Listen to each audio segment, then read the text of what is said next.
আনিসুল হক, Salman F Rahman গ্রেপ্তার হয়েছিলেন এবং তাদেরকে যেদিন কোর্টে তোলা হয় সেদিন আমরা দেখেছি প্রচুর পুলিশ ছিলেন এবং প্রচুর আইনজীবী ছিলেন এবং কিছু আইনজীবী স্লোগান দিচ্ছিলেন এবং এক পর্যায়ে ডিমও আমরা মারতে দেখেছি। এরপরে আমরা দেখলাম যে যেদিন জুনায়েদ আহমেদ পলককে নিয়ে যাওয়া হয় সেদিনও একই দৃশ্য এবং তাকেও ডিম মারতে দেখেছি। সর্বশেষ যে ঘটনাটা ঘটেছে সেটি হচ্ছে যে দীপুমণি এবং জয়কে, আরিফ খান জয়কে নিয়ে যাওয়ার সময়ও ওরকমভাবেই প্রচুর পুলিশ তাদেরকে গার্ড দিয়ে নিয়ে যাচ্ছিলেন, কিন্তু এত বেশি আইনজীবীরা ছিলেন, এত ভিড়ের মধ্যে দিয়ে তাদেরকে নিয়ে যাওয়া হচ্ছিল। কিন্তু কথা হচ্ছে যে দীপুমণিকে কিছু আইনজীবী বা কিছু বহিরাগতরা যেই হোক না কেন তারা কিন্তু আঘাত করেছে। এখন একটা আন্দোলনের মধ্যে দিয়ে একটা জায়গায় কিন্তু পৌঁছানোর চেষ্টা করা হচ্ছে।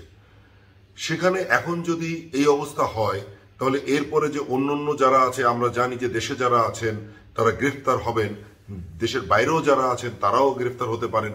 তো প্রতিবারই যদি এরকম হয়, আর এগুলো তো বহির্বিশ্ব দেখবে, এগুলো খুব প্রবলেম হয়ে যাবে। কিন্তু কারণ স্বাভাবিকভাবে যে কেউ বলতে পারে যে কোর্টের বাইরে তাদের নিরাপত্তা নেই, কোর্টের ভিতরে তাদের নিরাপত্তা নেই। এখন এই যে যারা এগুলো করছে তারা কি কোনো উদ্দেশ্য প্রণোদিত করছে, কোনো উদ্দেশ্য নিয়ে করছে, নাকি তারা ক্ষোভ প্রকাশ করছে? আসামি গ্রেপ্তার হওয়ার পরে তার গায়ে হাত দেওয়া, তাকে পুলিশের মধ্যে থেকে হেনস্থা করা, এই ক্ষোভ দেখানো যাবে না। এগুলো করলে কিন্তু হিতে বিপরীত হবে। মনে রাখতে হবে যে আইনে শাসন ছিল না, যে বিচার ব্যবস্থা নষ্ট হয়ে গিয়েছিল, সেটিকে পুনঃপ্রতিষ্ঠা করার জন্যে যে আন্দোলনের মধ্য দিয়ে আমরা একটা জায়গায় পৌঁছানোর চেষ্টা করছি, সেখানে শুরুতেই যদি একজন আসামি নিরাপদ না হন তাহলে কিন্তু সে একই কথাই হয়ে যাবে।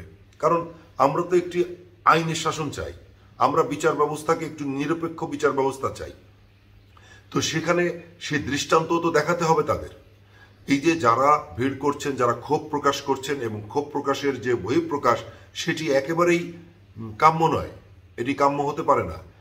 কেননা এগুলো তো সব জায়গায় চলে আসছে, ইউটিউবে, ফেসবুকে, বিভিন্ন টেলিভিশনে, পত্রিকায়, এগুলো বিভিন্ন জায়গায় যাবে। এটা মাথায় রাখতে হবে যে যদি আমরা সত্যিকারের আইনের শাসন চাই, সুন্দর একটা নিরপেক্ষ বিচার ব্যবস্থা আমরা যদি প্রতিষ্ঠা করতে পারি, তাহলে এই জাতির জন্য সেটা লাভ। কিন্তু এখন যেটা শুরু হয়েছে, এগুলো আমার কাছে মনে হচ্ছে কেন জানি যে যারা করছেন তাদেরও একটা উদ্দেশ্য আছে, যে উদ্দেশ্য হচ্ছে যে এই বিচার যে শুরু হয়েছে এটিকে প্রশ্নবিদ্ধ করার জন্যে। অতএব সাবধান থাকতে হবে, অতি উৎসাহীদের নিয়ে কিছু করার দরকার নেই, এটি খুব গুরুত্বের সাথে দেখতে হবে। আর তার চেয়ে বড় কথা হচ্ছে যে কেউ, যে কোনো আসামি, যে কোনো ব্যক্তিকে যখন কোর্টে তোলা হবে তার নিরাপত্তা ভীষণ জরুরি। তার নিরাপত্তা না দিয়ে তাকে কোর্টে নিয়ে যাওয়াটাও এক ধরনের নিরাপত্তাহীনতা। বন্ধুরা, এই ছিল ভিডিওটা। সবাই ভালো থাকবেন, সুস্থ থাকবেন।